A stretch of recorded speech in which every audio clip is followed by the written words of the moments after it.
Halo semua, kenalin gua Rehan dari Telkom 21. Di sini gua akan menjelaskan tentang modul 2, yaitu perkabelan, perbedaan hub dengan switch, dan eksplorasi paket tracer. Untuk perkabelan sendiri, di Cisco Packet Tracer itu ada banyak banget jenis kabel. Cuma yang bakal sering kita pakai di CS ataupun tutam itu cuma ada tiga, yaitu kabel Ethernet yang ada dua jenis dan kabel serial. Kabel Ethernet itu jenisnya pertama ada straight through dan kedua ada crossover. Bedanya apa? Kalau kabel straight through itu digunakan untuk menghubungkan perangkat yang jenisnya berbeda.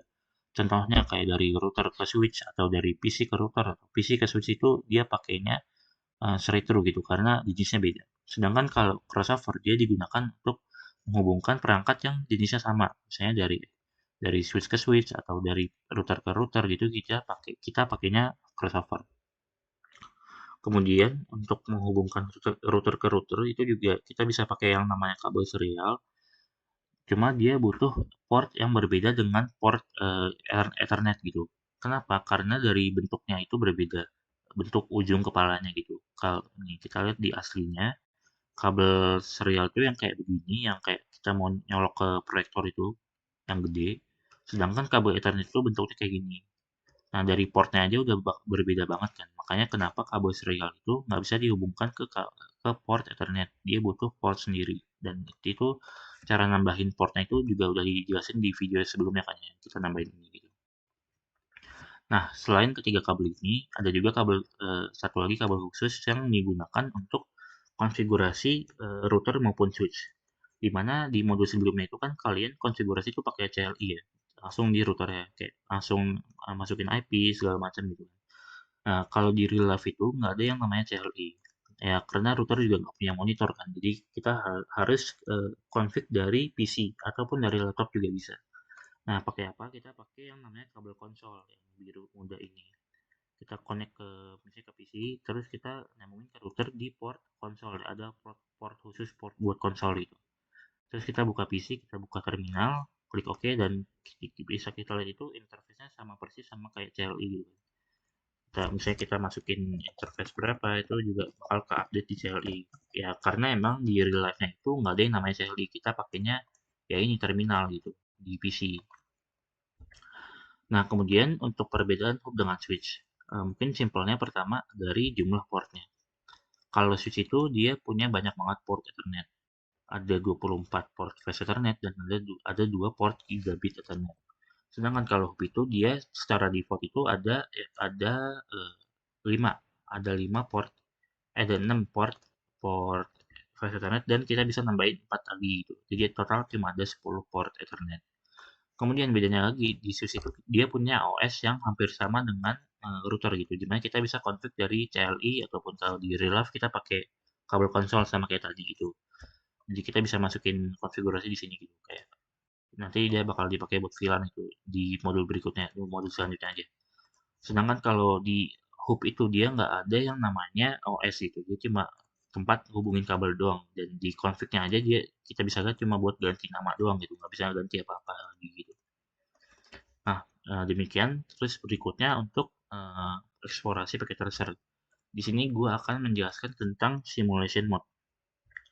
Di modul sebelumnya kalian udah disuruh buat nyoba ngeping kan ya.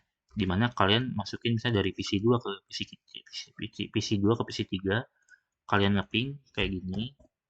Tuh kalian bisa lihat statusnya berhasil apa enggak secara langsung gitu kan. Namanya juga real time gitu kan.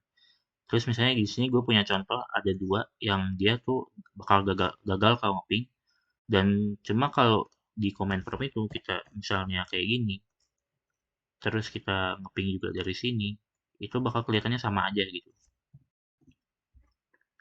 Nah, yang satu request timeout, yang satu host unreachable kan. Cuma pokoknya dua-duanya gagal gitu. Cuma kita nggak tahu gagalnya di mana. Nah, kalau kita pakai simulation mode itu kita bisa tahu gagalnya di mana. Bentar, kita ini dulu. Kita pakai simulation gini kan. Terus kita coba ngeping lagi. Misalnya yang pertama, ping. Nah, dia nggak bakal kelihatan langsung statusnya berhasil apa enggak. Karena ini simulasi, jadi kita bisa lihat nih paketnya di sini kan. Terus misalnya, terus kita ngeping juga di sini. Terus kita juga ngeping di sini. Nah, terus kita next di sini kita bisa tombol nextnya atau kita play. Nah, bisa kita lihat perbedaannya di mana. Di mana yang tengah itu dia masih berhasil untuk nyampe ke PC tujuan kan, sedangkan yang bawah itu dia dari dikirim aja udah ditolak gitu. Ditolak langsung dibalikin ke PC pengirim gitu. Dan kemudian ketika kita next lagi, oh baru kelihatan ternyata kalau yang tengah itu dia gagal ketika dia bales pesan dari PC 6. Nah, seperti itu. Sedangkan yang atas itu berhasil dan sukses. Nah, dan ini simulation mode ini berguna banget ketika kalian troubleshooting dari topologi kalian. Misalnya gagal ngeping atau yang harusnya berhasil ternyata gagal, itu kalian bisa pakai simulation mode untuk tahu gagalnya di mana. Apakah kayak gini misalnya pas ngirim udah gagal atau mungkin pas ngebales gagal gitu. Itu bakal bantu banget buat troubleshooting kalian gitu. Nah, mungkin itu untuk simulation. Kemudian gue bakal jelasin tentang physical mode. Mungkin di modul kemarin itu kalian ketika naruh perangkat di sini itu kalian pakainya logikal kan. Kalian tinggal naruh misalnya router ditaruh itu tanpa kalian merhatiin lokasi fisiknya dia di mana. Sedangkan physical mode itu sesuai namanya dia tuh merhatiin lokasi fisikal dari perangkat itu di mana. Misalnya kita pindah ke fisikal, nah ini gue udah buat misalnya ini UI gitu kan. Terus di dalam UI ada gedung DTE dan di sini kita bisa lihat lokasi-lokasi dari perangkat yang udah kalian taruh di logical. Jadi misalnya bisa aja, misalnya dari PC 2 ke PC 3 itu kelihatan dekat, padahal di fisikalnya itu ternyata jauh banget gitu. Kayak misalnya udah beda gedung gitu misalnya kan. Dan di fisikal itu ada yang namanya wiring closet, di mana itu tempat kalian naruh router maupun switch gitu, ada raknya gitu. Dan misalnya kalian mau, kalau ini kan berantakan banget. Misalnya kalian diminta untuk bikin dua gedung yang berbeda. Misalnya ini ada DTE, terus kita bikin gedung lagi di sini. Nah, nih terus kita ganti namanya jadi MRPQ gitu misalnya, dan kalian diminta untuk mindahin router yang ada di sini untuk dipindahin ke MRPQ gitu, misalnya yang ini deh. Caranya gimana? Kalian pakai tools yang ini, kita move object, terus kita klik perangkat yang mau kita move, terus kita pindahin misalnya ke MRPQ gitu kan. Bentar, sabar, sorry lupa. Di MRPQ itu kita belum ada yang namanya wiring closet, jadi kita tambahin dulu wiring closetnya. Nah, yang kayak gini. Nah, baru kita tambahin rak di sini. Nah, baru bisa kita pindahin ininya gitu kan. Pindahinnya langsung ke bentar, gimana sih tadi? Nah, ketika kita klik pindah, move, itu kita bakal ada pilihannya misalnya dari gedung DTI kan awal di gedung DTI kita pindah ke MRPT, terus kita pindahin ke sini. Nah, langsung hilang kan, dia bakal langsung pindah ke MRPT. Contohnya gitu. Terus misalnya kita pindahin juga ini, pindahin, pindahin juga yang ini. Nah, kayak gitu deh pokoknya. Jadi ini mungkin bakal kayak mensimulasikan aja gimana dia tuh bakal di cara fisikalnya gitu gimana. Nah, kita bisa lihat tuh kayak udah pindah kan. Jangkanya ada di DTE, terus kita pindahin ke MRPQ gitu aja.